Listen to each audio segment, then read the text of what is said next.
శ్రీ సాయి సత్ చరిత్రము 5వ అధ్యాయము. ఓం శ్రీ సాయి నాథాయ నమః. శ్రీ సాయి బాబా జీవిత చరిత్రము 5వ అధ్యాయము. చాంద్ పాటీలు పెండ్లివారితో కలసి బాబా తిరిగి షిరిడీ రాక, సాయి యని స్వాగతము, ఇతర యోగులతో సహవాసము, పాదుకల చరిత్ర, మొహియుద్దీన్తో కుస్తీ, జీవితములో మార్పు, నీళ్లను నూనెగా మార్చుట, జౌహర్ అలీ యను కపటగురువు. పెండ్లి వారితో కలసి తిరిగి షిరిడీ వచ్చుట. ఔరంగాబాద్ జిల్లాలో ధూప్ అను గ్రామము కలదు. అచ్చట ధనికుడగు మహమ్మదీయు డొకండుండెను. అతని పేరు చాంద్ పాటీలు. ఔరంగాబాదు పోవుచుండగా అతని గుద్రము తప్పిపోయెను. 2 మాసములు శోధించినను దాని ఎంతు దొరకకుండెను. అతడు నిరాశ చెంది భుజముపై జీను వేసుకుని ఔరంగాబాదు నుండి ధూప్ గ్రామమునకు పోవుచుండెను. 9 మైళ్ళు నడచిన పిమ్మట నొక మామిడి చెట్టు వద్దకు వచ్చెను. దాని నీడలో నొక వింత పురుషుడు కూర్చొనియుండెను. అతడు తలపై టోపీ, పొడుగైన చొక్కా ధరించియుండెను. చంకలో సటకా పెట్టుకుని చిలుము త్రాగుటకు ప్రయత్నించుచుండెను. దారి వెంట పోవు చాంద్ పాటీలును జూచి అతనిని బిలిచి చిలుము త్రాగి కొంతతడవు విశ్రాంతిగునమనెను. జీను గురించి ప్రశ్నించెను. అది తాను పోగొట్టుకునిన గుడ్లముదని చాంద్ పాటిల్ బదులు చెప్పెను. దగ్గరగానున్న కాలువలో వెదకుమని ఫకీరు చెప్పెను. అతడచెటకు పోయి గడ్డి మేయుచున్న గుడ్లమును చూచి మిక్కిలి యాశ్చర్యపడెను. ఈ ఫకీరు సాధారణ మనుజుడు కాడనియు గొప్ప ఔలియా, యోగి పుంగవుడు అయి ఉండవచ్చుననియు అనుకొనెను. గుడ్రమును దీసికుని ఫకీరు వద్దకు వచ్చెను. చిలుము తయారుగా నుండెను. కాని నీరు, నిప్పు కావలసియుండెను. చిలుము వెలిగించుటకు నిప్పు, గుడ్డను తడుపుటకు నీరు కావలసియుండెను. ఫకీరు ఇనుపచువ్వను భూమిలోనికి గ్రుచ్చెగా నిప్పు వచ్చెను. సటకాతో నేలపై మోదగా నీరు వచ్చెను. చప్పీనా నీటితో తడిపి నిప్పుతో చిలుమును వెలిగించెను. అంతయు సిద్ధముగా నుండుటచే ఫకీరు ముందుగా చిలుము పీల్చి చాంద్ పాటీలు కందించెను. ఇదంతయు జూచి చాంద్ పాటీలు ఆశ్చర్యమగ్నుడయ్యెను. ఫకీరును తన గృహమునకు రమ్మనియు అతిథిగా నుండుమనియు చాంద్ పాటీలు వేడెను. ఆ మరుసటి దినమే ఫకీరు పాటీలు ఇంటికి పోయి ఎచ్చట కొంతకాలముండెను. ఆ పాటీలు గ్రామమునకు మునసబు. అతని భార్య తమ్ముని కొడుకు పెండ్లి సమీపించెను. పెండ్లి కూతురుది షిరిడీ గ్రామము. అందుచే షిరిడీ పోవుటకు పాటీలు కావలసినవన్నీ జాగ్రత్త చేసుకుని ప్రయాణమునకు సిద్ధపడెను. పెండ్లి వారితో కూడా ఫకీరు బయలుదేరెను. ఎట్టి చిక్కులు లేక వివాహము జరిగిపోయెను. పెండ్లివారు ధూప్ గ్రామము తిరిగి వచ్చిరిగాని ఫకీరు షిరిడీలో ఆగి ఎచ్చటనే స్థిరముగా నిలిచెను. ఫకీరుకు సాయనామ మెట్లు వచ్చెను. షిరిడీలో పలి దైవం నేనే, షిరిడీలో పలి దైవం నేనే, చిత్తంలో పలి ధ్యానం నేనే, చిత్తంలో పలి ధ్యానం నేనే. పెండ్లివారు షిరిడీ చేరగనే ఖండోబా మందిరమునకు సమీపముననున్న భక్తమహాళ్సాపతిగారి పొలములోనున్న మైడి చెట్టు క్రింద బస చేసిరి. ఖండోబా మందిరమునకు తగిలియున్న ఖాళీ జాగాలో బండ్లు విడిచిరి. బండ్లలో నున్నవారొకరి తరువాత నొకరు దిగిరి. ఫకీరు కూడా అట్లనే దిగెను. భక్తమహాళ్సాపతి యా చిన్న ఫకీరు దిగుట జూచి దయచేయుము సాయి యని స్వాగతించెను. తక్కినవారు గూడా ఆయనను సాయి యని పిలువనారంభించిరి. అది మొదలు వారు సాయిబాబా యని ప్రఖ్యాతులేరి. ఇతర యోగులతో సహవాసము. సాయిబాబా షిరిడీలో నొక మసీదులో నివాసమేర్పరచుకొనిరి. బాబా రాకపూర్వమే దేవిదాసు అను యోగి షిరిడీలో ఎన్నో సంవత్సరముల నుండి నివసించుచుండెను. బాబా అతనితో సాంగత్యమున కిష్టపడెను. అతనితో కలసి మారుతీ దేవాలయములోనూ చావడిలోనూ కొంతకాలం ఒంటరిగాను ఉండెను. అంతలో జానకీదాసు గోసావి అను నింకొక యోగి ఎచ్చటకు వచ్చెను. బాబా ఎల్లప్పుడూ ఈ యోగితో మాట్లాడుచూ కాలము గడుపుచుండువారు. లేదా బాబా ఉండు చోటుకు జానకీ దాసు పోవుచుండెను. అట్లనే యొక వైశ్యయోగి పుణతాంబే నుంచి వచ్చుచుండెడివాడు. వారి పేరు గంగాధీరు. అతనికి సంసారం ఉండెను. అతడు బాబా స్వయముగా కుండలతో నీళ్లు మోసి పూల చెట్లకు పోయుట జూచి ఇట్లనెను. ఈ మణి ఇచ్చటుండుటచే షిరిడీ పుణ్యక్షేత్రమైనది. ఈ మనుజుడు ఈనాడు కుండలతో నీళ్లు మోయిచున్నాడు. కాని ఇతడు సామాన్య మానవుడు కాడు. ఈ నేల పుణ్యము చేసుకునినది గనుక సాయిబాబా యను నీ మణిని రాబట్టుకొనగలిగెను. ఏవేళ గ్రామములోనున్న మఠములో ఆనందనాథుడను యోగి పుంగవుడుండెను. అతడు అక్కల్ కోటకర్ మహారాజుగారి శిష్యుడు. అతడొకనాడు షిరిడీ గ్రామ నివాసులతో బాబాను చూడవచ్చెను.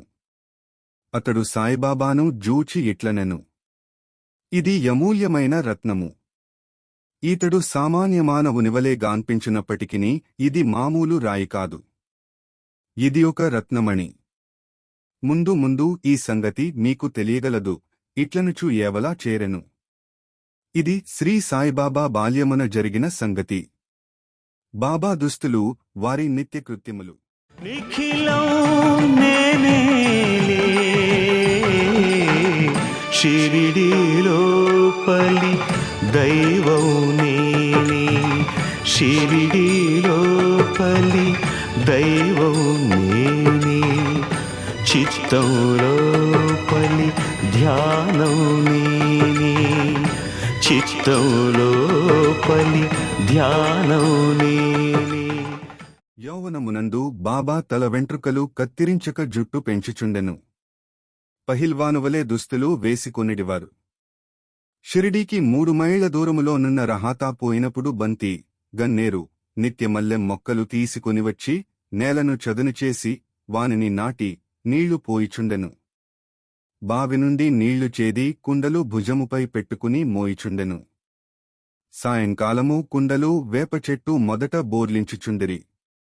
కాల్చనివగుటచే అవి వెంటనే విరిగి ముక్కలు ముక్కలుగుచుండెడివి. ఆ మరుసటి దినము తాత్యా ఇంకొక 2 కుండలను ఇచ్చిచుండెడివాడు. ఇట్లు 3 సంవత్సరములు గడచెను. సాయిబాబా కృషివలన అచ్చట నొక పూలతోట లేచెను. ఆ స్థలములోనే ఇప్పుడు బాబా సమాధియున్నది. దానినే సమాధి మందిర మందురు. దానిని దర్శించుట కొరకే అనేకమంది భక్తులు విశేషముగా పోవుచున్నారు. వేపచెట్టు క్రిందనున్న పాదుకల వృత్తాంతము. అక్కల్ కోటకర్ మహారాజుగారి భక్తుడు భాయి కృష్ణజీ అలీ బాగ్కర్. ఇతడు అక్కల్ కోటకర్ మహారాజుగారి ఫోటోను పూజించెడివాడు. అతడొకప్పుడు షోలాపూరు జిల్లాలోని అక్కల్ కోట గ్రామమునకు పోయి మహారాజుగారి పాదుకలు దర్శించి పూజించవలెనని అనుకొనెను. అతడచ్చటికి పోకమునుపే స్వప్నములో మహారాజు దర్శనమిచ్చి ఇట్లు చెప్పెను. ప్రస్తుతము షిరిడీ నా నివాసస్థలము. అచ్చటికి పోయి నీ పూజ యొనరింపుము. అందుచే భాయి కృష్ణజీ తన నిర్ణయమును మార్చుకుని షిరిడీ చేరి బాబాను పూజించి ఎచ్చటనే 6 మాసములు ఆనందముతోనుండెను. దీని జ్ఞాపకార్థము పాదుకలు చేయించి శ్రావణమాసములో నొక శుభదినమున వేపచెట్టు క్రింద ప్రతిష్ఠ చేయించెను. ఇది 1912వ సంవత్సరములో జరిగెను. దాదా కేల్కర్, ఉపాసనీబాబా అనువారు పూజను శాస్త్రోక్తముగా జరిపిరి. ఒక దీక్షిత బ్రాహ్మణుడు నిత్య పూజ చేయుటకు నియమింపబడెను. దీనిని పర్యవేక్షించు అధికారము భక్తసగునన కబ్బెను. ఈ కథ యొక్క పూర్తి వివరములు. ఠాణేవాసి బీవి దేవు బాబాకు గొప్ప భక్తుడు. వీరు విరమించిన మామలతదారు. వేప చెట్టు క్రింద పాదుకల విషయము సంగతులన్నీయు భక్తసగుణ నుండి గోవింద కమలాకర్ దీక్షిత్ నుండి సంపాదించి పాదుకల పూర్తి వృత్తాంతము శ్రీసాయిలీల 11వ సంపుటిలో నీరీతిగా ప్రచురించిరి. 1912వ సంవత్సరము బొంబాయి నుండి రామారావు కొఠారే యను డాక్టరొకడు షిరిడీ వచ్చెను. వాని మిత్రుడొకడు, వాని కాంపౌండర్ భాయ్ కృష్ణజీ అలీబాగ్కర్ అనునతడు వెంట వచ్చిరి. వారు భక్తసగునుతోను జి. కె. దీక్షిత్ తోనూ స్నేహము చేసిరి. అనేక విషయములు తమలో తాము చర్చించుకున్నప్పుడు బాబా ప్రప్రథమమున షిరిడీ ప్రవేశించి వేపచెట్టు క్రింద తపస్సు చేసినదాని జ్ఞాపకార్థము బాబా యొక్క పాదుకలను వేపచెట్టు క్రింద ప్రతిష్ఠించవలెనని నిశ్చయించుకునిరి. పాదుకలను రాతితో చెక్కించుటకు నిశ్చయించిరి. అప్పుడు భాయి కృష్ణజీ స్నేహితుడగు కాంపౌండర్ లేచి యా సంగతి డాక్టరు రామారావు కుఠారెకు దెలిపినచో చక్కని పాదుకలు చెక్కించెదరని నుడివెను. అందరూ ఈ సలహాకు సమ్మతించిరి. డాక్టరుగారికి ఈ విషయము తెలియపరచిరి. వారు వెంటనే షిరిడీ వచ్చి పాదుకల నమూనా వ్రాయించిరి. ఖండోబా మందిరమందున్న ఉపాసని మహారాజు వద్దకు పోయి తాము వ్రాసిన పాదుకలను జూపిరి. వారు కొన్ని మార్పులను చేసి పద్మము, శంఖము, చక్రము మొదలగునవి చేర్చి బాబా యోగశక్తిని వేపచెట్టు గొప్పతనమును దెలుపు ఈ క్రింది శ్లోకమును కూడా చెక్కుమనిరి. సదా నింబవృక్షస్య మూలాధివాసాత్ సుధాశ్రావిణం తిక్తమప్యప్రియంతం తరుం కల్పవృక్షాధికం సాధయంతం నమామీశ్వరం సద్గురుం సాయినాథం. నిఖిలం నేనేలే షిరిడీలోపలి దైవం నేనే షిరిడీలోపలి దైవం నేనే. ఉపాసని సలహాల నామోదించి పాదుకలు బొంబాయిలో చేయించి కాంపౌండరు ద్వారా పంపిరి. శ్రావణ పౌర్ణమి నాడు స్థాపన చేయుమని బాబా యాజ్ఞాపించెను. ఆనాడు 11 గంటలకు కె. దీక్షిత్ తన శిరస్సుపై పాదుకలు పెట్టుకుని ఖండోబా మందిరము నుండి ద్వారకామాయికి ఉత్సవముతో వచ్చిరి. బాబా యా పాదుకలను తాకెను. అవి భగవంతుని పాదుకలని నుడివెను. చెట్టుక్రింద ప్రతిష్ఠింపుడని యాజ్ఞాపించెను. శ్రావణ పౌర్ణమి ముందు రోజు బొంబాయి పాస్తా సేట్ యను పార్సీ భక్తుడొకడు మనియార్డరు ద్వారా ₹25 పంపెను. బాబా ఈ పైకము పాదుకలను స్థాపించు ఖర్చు నిమిత్తమిచ్చెను. మొత్తము ₹100 ఖర్చు పెట్టిరి. అందులో ₹75 చందాల వల్ల వసూలు చేసిరి. మొదటి 5 సంవత్సరములు కె. దీక్షిత్ యను బ్రాహ్మణుడు ఈ పాదుకలకు పూజ చేసెను. తరువాత లక్షన్ కచేశ్వర్ జఖాడే యను బ్రాహ్మణుడు నానుమామ పూజారి పూజ చేయుచుండెను. మొదటి 5 ములు నెలకు ₹2 చొప్పున డాక్టర్ కొఠారే దీపపు ఖర్చు నిమిత్తము పంపుచుండెను. పాదుకల చుట్టూ కంచె కూడా పంపెను. ఈ కంచెయు పై కప్పును కోపర్గాం స్టేషను నుండి షిరిడీ తెచ్చుటకు 7-8-0 ఖర్చు భక్తసగును ఇచ్చెను. ప్రస్తుతము జఖాడే పూజ చేయుచున్నాడు. సగునుడు నైవేద్యమును దీపమును పెట్టుచున్నాడు. మొట్టమొదట భాయ్ కృష్ణజీ అక్కల్ కోటకర్ మహారాజు భక్తుడు. 1912 ములో వేపచెట్టు క్రింద పాదుకలు స్థాపించినప్పుడు అక్కల్ కోటకు పోవుచు మార్గమధ్యమున షిరిడీ యందు దిగెను. బాబా దర్శనము చేసిన తరువాత అక్కల్ కోట గ్రామమునకు పోవలెననుకుని బాబా వద్దకేగి అనుమతి నిమ్మనెను. బాబా ఇట్లనెను, అక్కల్ కోటలో నేమున్నది? అక్కడకేలపోయెదవు? అక్కడుండే మహారాజు ప్రస్తుతమిక్కడనున్నారు. వారు నేనే. ఇది విని భాయి కృష్ణజీ అక్కల్ కోట వెళ్ళుట మానుకొనెను. పాదుకల స్థాపన తరువాత అనేక పర్యాయములు షిరిడీ యాత్ర చేసెను. 1. హేమడ్ పంతున కీ సంగతులు తెలియవు. వారికి తెలిసియున్నచో సచ్చరిత్రలో వ్రాయుట మానియుండరు. మొహియుద్దీన్ తంబోలితో కుస్తీ, జీవితములో మార్పు. షిరిడీ గ్రామములో కుస్తీలు పట్టుట వాడుక. అచ్చట మొహియుద్దీన్ తంబోలి యనువాడు తరచుగా కుస్తీలు పట్టుచుండెడివాడు. వానికి బాబాకు ఒక విషయములో భేదాభిప్రాయము వచ్చి కుస్తీ పట్టిరి. అందులో బాబా యోడిపోయెను.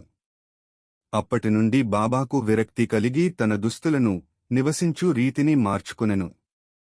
లంగోటి బిగించుకుని పొడవు చుక్కాను తొడిగికొని నెత్తిపైని గుడ్డ కట్టుకునేవారు.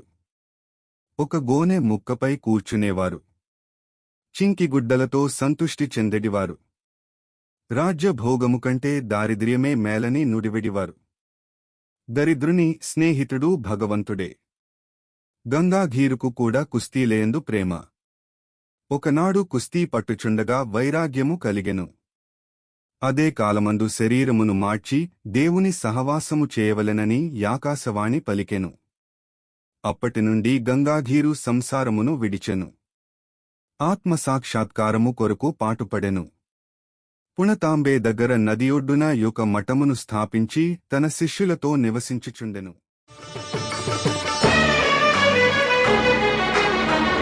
అన్ని వేళల అడుగిడుతారు, అన్ని వేళల అడుగిడుతారు, అందరూ నా వైపే,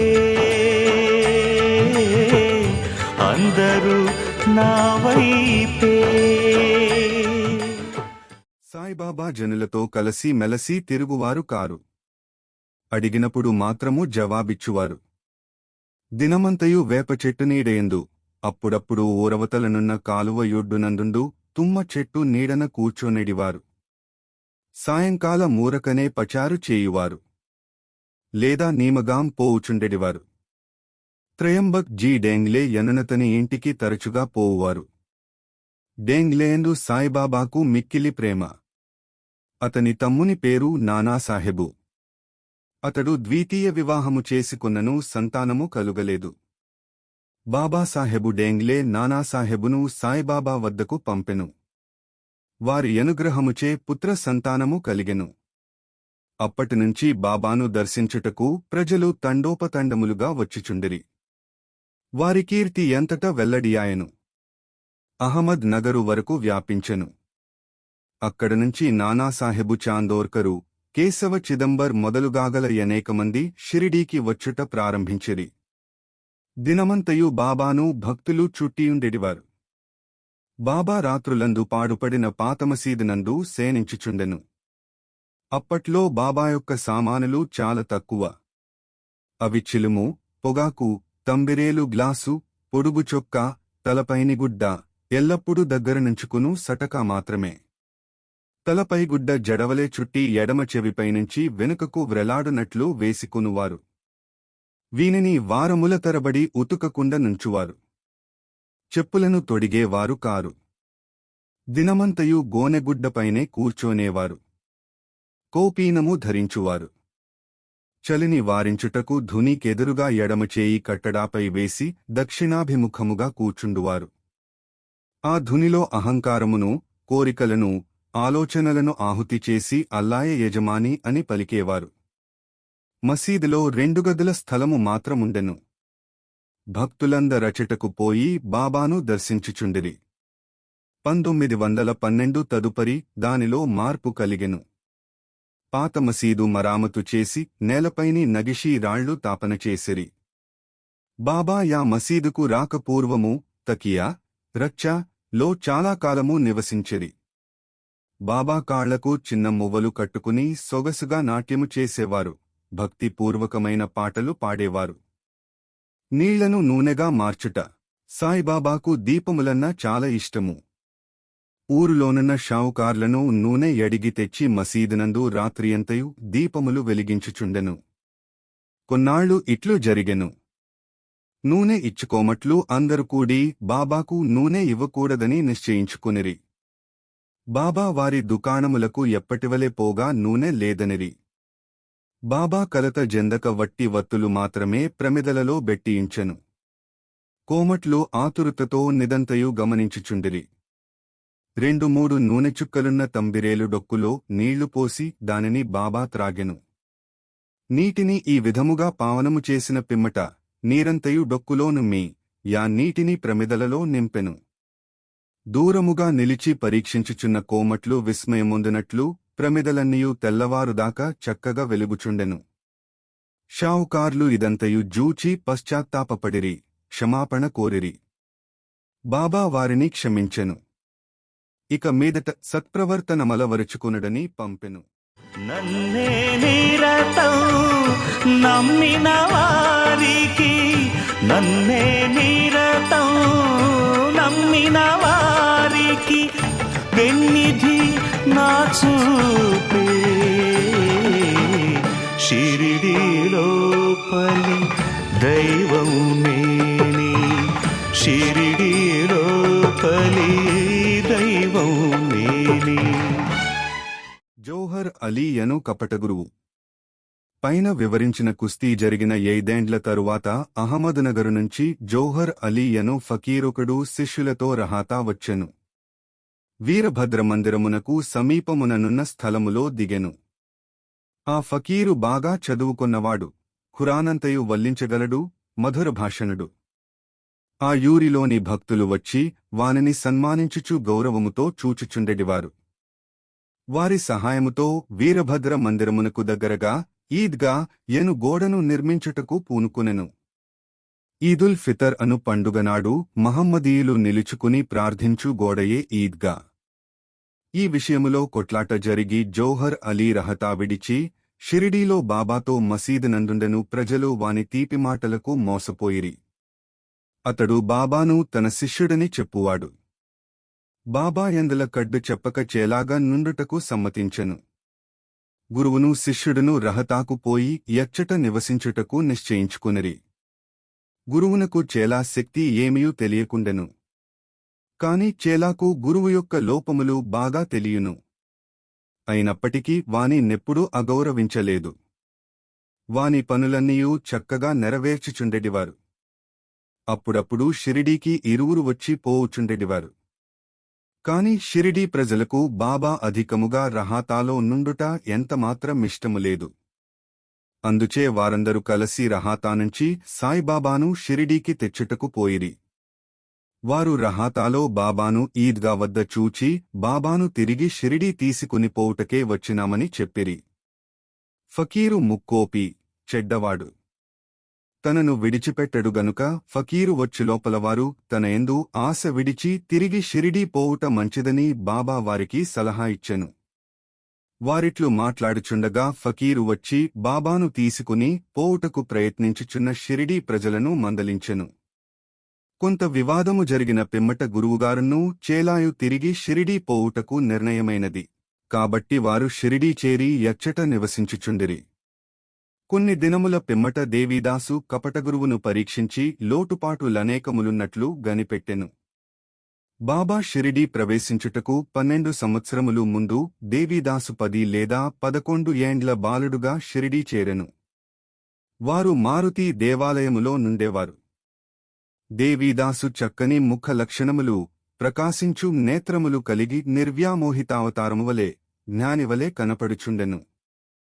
తాత్యా పాటీలు, కాశీనాథు మొదలుగాగల అనేకమంది దేవీదాసును గురువుగా మన్నించుచుండిరి. వారు జౌహరును దేవీదాసు వద్దకు తెచ్చిరి. జరిగిన వాదములలో తగిన సమాధానమివ్వలేక జౌహరు ఓడిపోయి షిరిడీ విడిచి పారిపోయి బీజాపురములో నుండెను. చాలా ఏండ్ల తరువాత షిరిడీకి తిరిగి వచ్చి బాబా పాదములపై బడెను. తాను గురువు, సాయిబాబా చేలాయను తప్పుడు అభిప్రాయము వాని మనస్సు నుండి తొలగెను. పశ్చాత్తాపపడుటచే సాయిబాబా వానిని గౌరవముగానే చూచెను. ఈ విధముగా బాబా, శిష్యుడు గురువునెట్లు కొలువవలెనో ఎట్లు అహంకారమును విడిచి గురుశుశ్రూష చేసి తుదకు ఆత్మసాక్షాత్కారమును పొందవలెనో నిరూపించెను. ఈ కథ భక్త మహాళసాపతి చెప్పిన రీతిగా ఓం నమో శ్రీ సాయినాథాయ నమః. శాంత్యః శాంత్యః శాంత్యః. 5వ అధ్యాయము సంపూర్ణము. సద్గురు శ్రీ సాయినాథార్పణమస్తు. శుభం భవతు. ఎవ్వరు నన్ను ఏమంటున్నా, ఎవ్వరు నన్ను ఏమంటున్నా, ఏ కలత లేదు, ఏ కలత లేదు.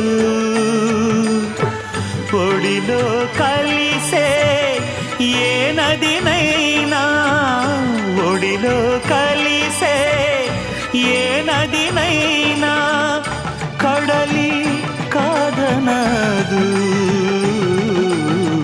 షిరిడీలోపలి దైవం నేని, షిరిడీలోపలి